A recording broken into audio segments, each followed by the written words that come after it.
Africa's economy has faced several issues over the last 3 years, on top of the already pressing problems that stifle its entire agricultural value chain. Africa's economy is on a very slow path to recovery, and that was only due to the pandemic. Added global tension to the mix, and Africa's in dire need to become sustainable.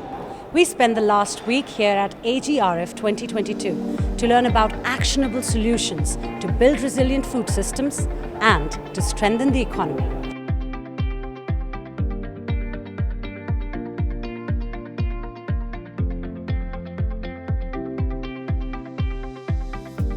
We're joined by His Excellency Hailemariam Desalegn, the former Prime Minister of Ethiopia and the current chair of AGRF and AGRA. Thank you for joining us. Thank you for having me. So now we would need to understand what's changed in the last 1 year. The last year's theme for AGRF was Pathway to Recovery, and this year we have bold actions for resilient food systems. Resilient food system stays in the theme, but what has changed it from pathways to recovery to resilient food systems? Now we have bold actions. Please unpack this theme for us. Yeah, thank you very much. I think this year is a year that everyone knows we are passing through a number of crises, multiple crises.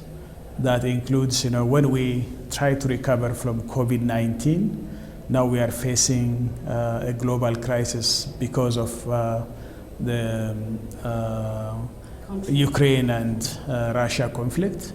And not only in Ukraine and Russia, but when you come to Africa, you'll find a number of conflicts in Eastern Africa and Southern Africa and also in Sahel region. So I think this shows that this exacerbated the need for resilience and food system transformation to be implemented and taken action quickly. Otherwise, the food price has gone up. The three F's, the fuel, fertilizer, and food, the price has gone up because of this problem. So we are trying to recover from the pandemic, but we are also facing this crisis and challenges. So this is a time to act quickly and act expeditiously. So that's why this year's agenda focused on bold action. Indeed. We do need bold actions to really solve these problems on the continent, especially in the face of how droughts, impending famines are really exacerbating the problem that already exists. If you can tell us a little bit about the focus on water management in Africa at AGRF this time.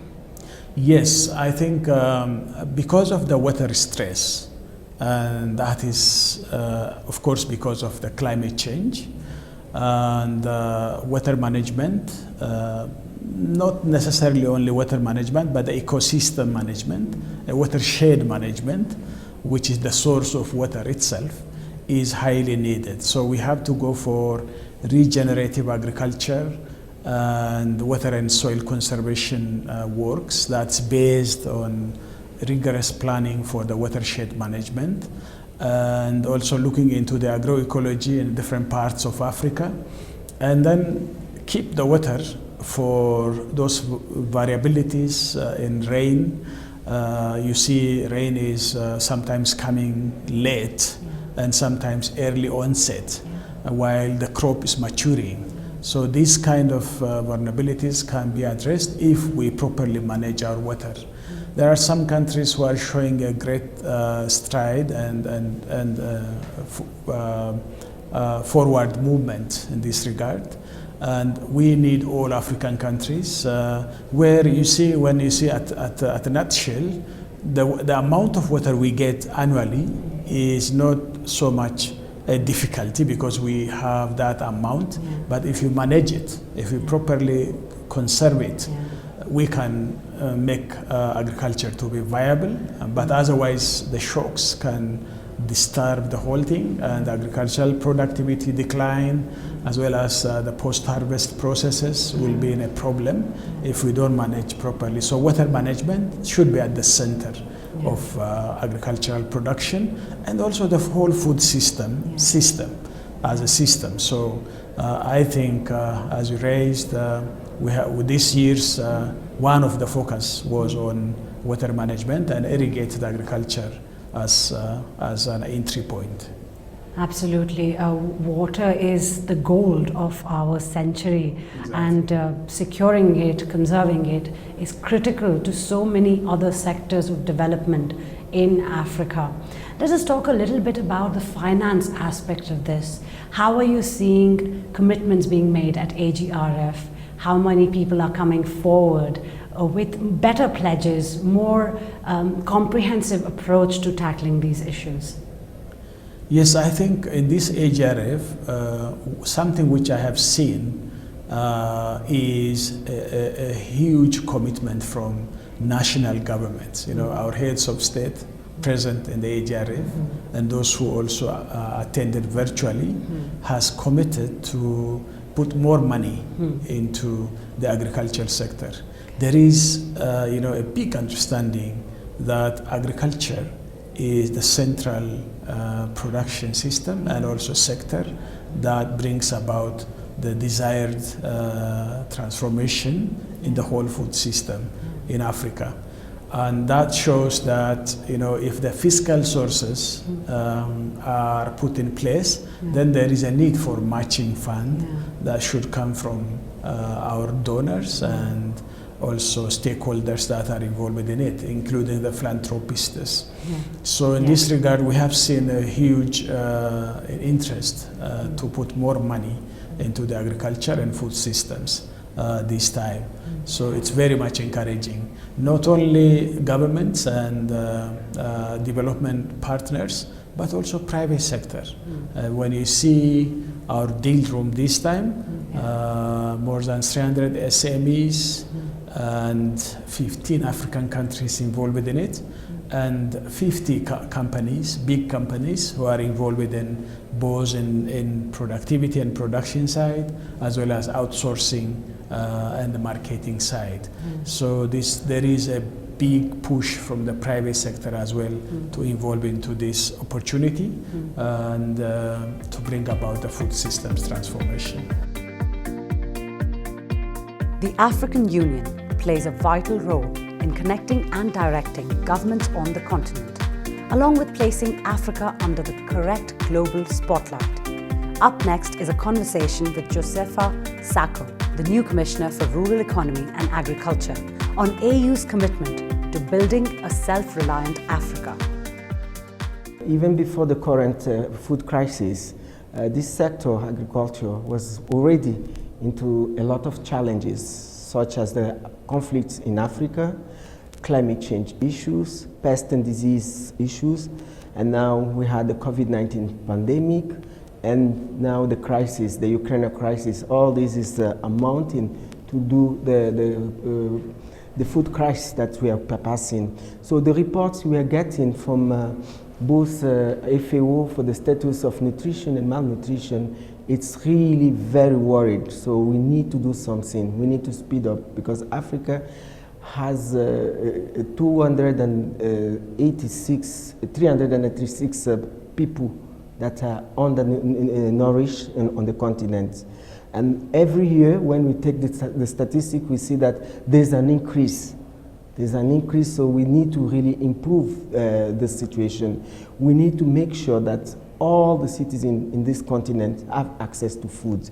This is our responsibility as leader, so that is why the image is not very fluorescent. We are not happy, and we are doing a lot. We are really doing a lot, because we're at a certain moment we are having gains, in this sector, because we are working well. But due to the shocks for the last 5 years, things are really, they are not well, because the pandemic is there. But at the African Union Commission, what are we doing? Being an organization that is responsible for policies and strategy, we have our CADEP biannual review report.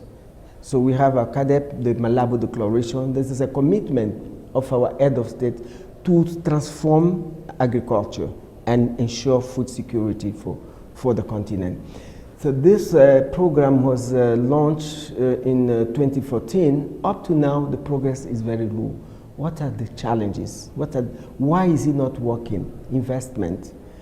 Because if you look at the Malabo Declaration, head of states, our leaders say that we should invest at least 10% on the sector.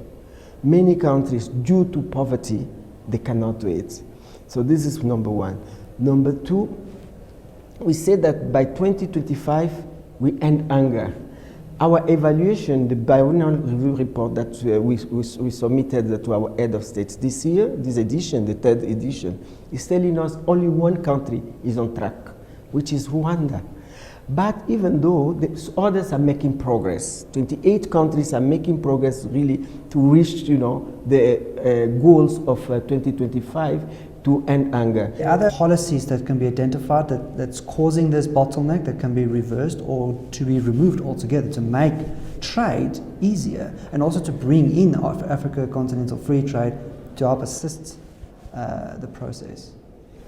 Our policy, the main policy we have up to now is this CADEP policy.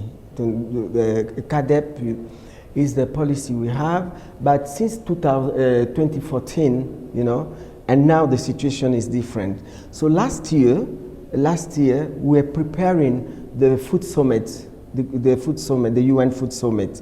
And in the preparation of the food summit, we went again to revisit CADEP. We took CADEP, and we wanted to update this policy. And then we started with NEPAD, with NEPAD, the NEPAD. We started having a dialogue with all the stakeholders so that this policy should not just be a policy that is being formulated at the African Union. We want it to be demand-driven. What are the problems? So we came out with a continental common position on this issue of food system. Because we looked at the food system at the holistic approach, and we came out with this Africa common position. And Africa, our continent, was the only continent, a region, that presented a common position. We say, if we want to improve, this is the way forward. And this is what I came here to, because we are talking about nutrition, we are talking about food system. I presented. So this is what we have to implement, because we are not going to invent the wheel. The wheel exists already. And this document was presented in New York last year, during the summit of Food System Summit. So I think we have the tool. What is lacking? What is lacking is investment.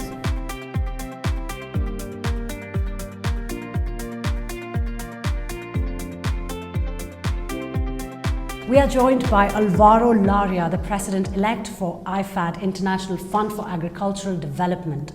Thank you for joining us. Thank you very much. Could you tell us why is it that climate finance is in such shortage even today, despite these promises being made since the Paris Agreement? Why is it still coming in such small amounts to Africa? Where does the problem lie? Is it with the global north not being able to accumulate enough?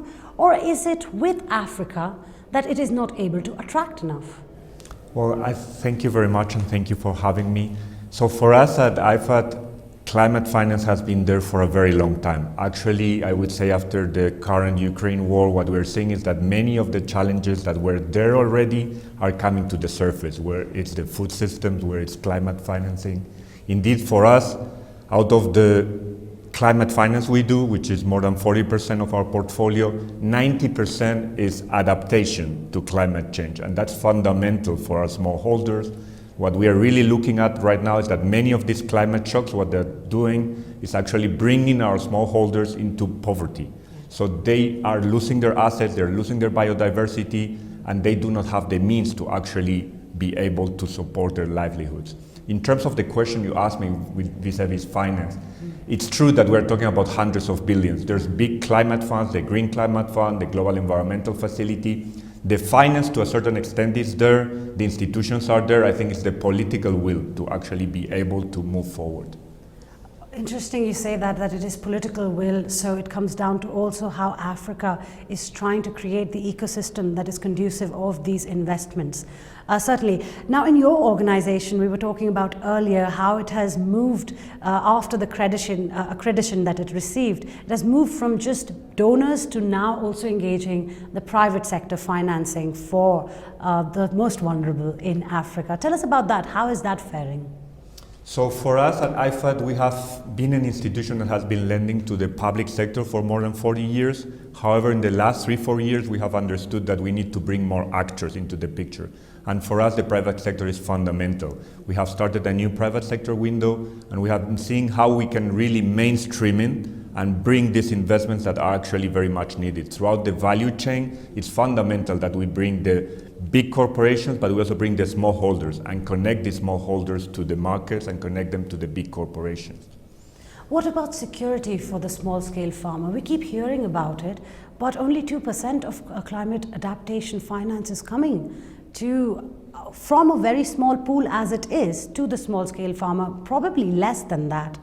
So what about the security of the small-scale farmer? There's so much risk now in the face of climate impact.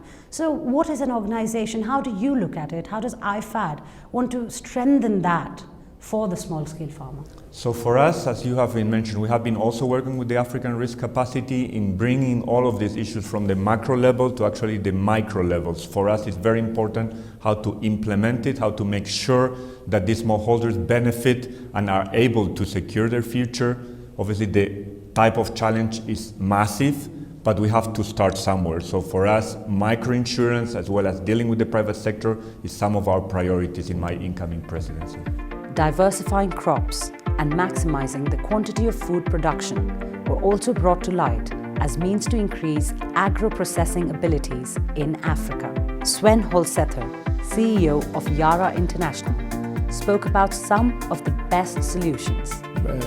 It's about the way of working, collaborating, focusing on the farmers, and then we can see immediate impacts of this. And I had the opportunity to be together with my team here in Africa yesterday, and when I see small changes to the composition of nutrients, how big an impact that can have on the farmers. Instead of adding 2 nutrients to the field of the farmers as fertilizer, move to 5.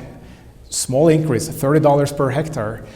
But this farmer, she went from growing 10 bags of maize per hectare to 15 in the first harvest. That's an additional income of $300.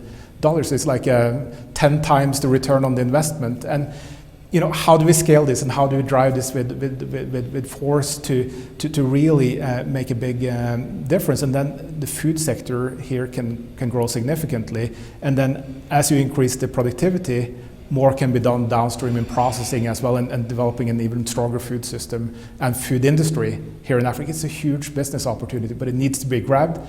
And maybe this is the moment in time where it's really understood how important local food production is, so that we can move into action. What's also important, apart from increasing food production, is you touched on it earlier, employment. Big portion of the population that's unemployed right now is youth. How do we get the youth in this value chain? That's going to be key, both for employment, but I think also for driving the sector forward to utilize technology. And agriculture today is not what agriculture was in the past. It is high tech, and we need the young generation to come in with their competence and to drive the technological revolution. The fourth agricultural revolution will be driven by technology, and this is something that is very important. And I started these conversations actually in my first time at AGRF when I just started in the year 2015. I had a conversation together with Strive Masayiva, obviously a very successful entrepreneur in the mobile sector, and we talked about how do we bring youth into agriculture, and with the basis of those discussions we launched an initiative called the Go-Getters to really show that farming and the food industry is something tech-driven, highly specialized, and we need to bring the youth in there. And later on today, we will have the finalists in that competition where we're highlighting the youth, getting them into agriculture. And it's been a huge response in that, and it's really rewarding to see how young people can bring their competence into the sector. We need even more of that, and we need to convey the message that there's a huge business opportunity here. We need young people into agriculture, and we need to drive the technology revolution of agriculture. Is there skills development missing or needed to help improve on this? Always, and that goes across the world, that we need to increase the competency level. A lot of the pieces are in place, and today competence and technology and knowledge that was only reserved for huge industrial scale farmers can now be conveyed to smallholder farmers, either through smartphones and even regular phones, to give them that power to every day make the right decisions on hyper-local weather, soil conditions, using satellite imagery to get the specific needs in the field and so on. So a lot of this is available, but then it needs to be utilized, and then we need to also get knowledge across. We're working from Yara with rice farmers in Tanzania, for instance. 100,000 farmers now signed up to get digital, through digital channels, to get competence to increase the rice yields and so on. So a lot is happening, but we need to speed up. Partnerships are key to a comprehensive approach to fighting hunger in Africa. To elaborate on that, the IKEA Foundation, along with SNV, joined the conversation and shed light on agro-financing for the most vulnerable on the continent. We deliver projects often very time-bound, unfortunately still at times too boxed in and too linear in their approaches from input, activity and output. And our job and our huge hope is to convene all those different actors, which is indeed very complex, to ensure that we are working more directly towards those longer term outcomes, which require all of us to step out of our boxes and get much, much clearer on the time horizons, and to align around those time horizons, inclusive of, first and foremost, those whose lives we're ultimately touching, and that's those smallholder farmers that you were referring to. Let's go back to the point of the development banks and the way they are giving out the monies here, and how it is being accessed by the smallest landholding farmer.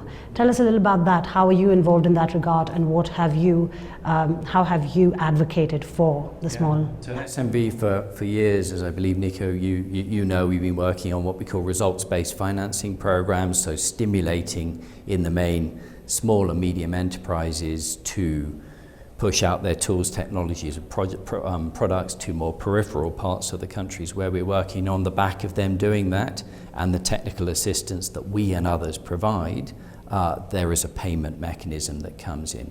We're delighted to be on programs such as the Dutch Fund for Climate and Development, which is with the Dutch Development Finance Institution, FMO, support from the Dutch government, working to identify businesses, various parts of the world, particularly in least developed countries, that are able to absorb larger forms of financing to engage in climate-friendly activities. An example, Soko Fresh in Kenya.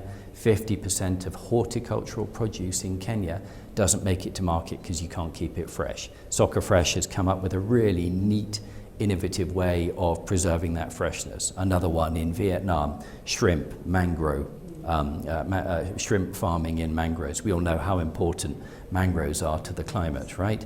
So enabling a business over there to absorb larger volumes of financing to farm and then sell shrimp more effectively in a climate-friendly way, more sustainably. Those are great, important initiatives, but where we need to do more is to ensure that there are smaller ticket sizes, so smaller tranches of financing, getting out into even more peripheral, perhaps marginalized, some might say fragile contexts, because again, if we don't reduce the disparities in our world, as they increase, we will have, more violence, more conflict, more displacement, and that's going to continue to affect all of us. So we need aggregator models where we take smaller volumes of financing, we push those out into riskier environments, we aggregate those tranches of financing together, and that's where your bigger development finance institutions and banks come in.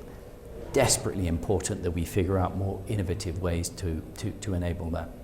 You're very right about the disparity and everything else here, but unfortunately in several developing regions of the world, the disparity has only gotten worse, especially over the last 3 years since the pandemic. I'm going to take the last question to you, Nico. You're here at AGRF. Tell us about how are you looking at the deal rooms here? How are you looking at new collaborations? What are the kinds of funds that you're looking to allocate, commit to being here? We decided 3 years ago to become a serious partner in the AGRF because we believe in their convening power and also in their innovative power to indeed find a matchmaking between youth, entrepreneurs, development partners. The banks are here, the governments are here, and to create a common dialogue space indeed, to really jointly go on a pathway of discovery, to find out what needs to be done. And platforms like this are hugely important for that, and not only at this level, which is an international level, but I would love to see them being replicated even down to national levels, so that the connection between learning on the ground and learning internationally becomes much more lively and interactive, because I see a void there, and that's really something that I would love to advocate for as well, also towards forums like this, is to see it's not just learning here, but learning on the ground and at the middle levels, so that interaction between farmers, scientists, and others really gets to life, so that we can jointly address the whole challenges of what's ahead of us and be ready for 2030 or 2040 in a world without poverty and a sustainable food system. Sure. Partnerships are key to a comprehensive approach to making the paradigm shift that today's agricultural systems require in Africa, something that also AGRF very strongly stands for.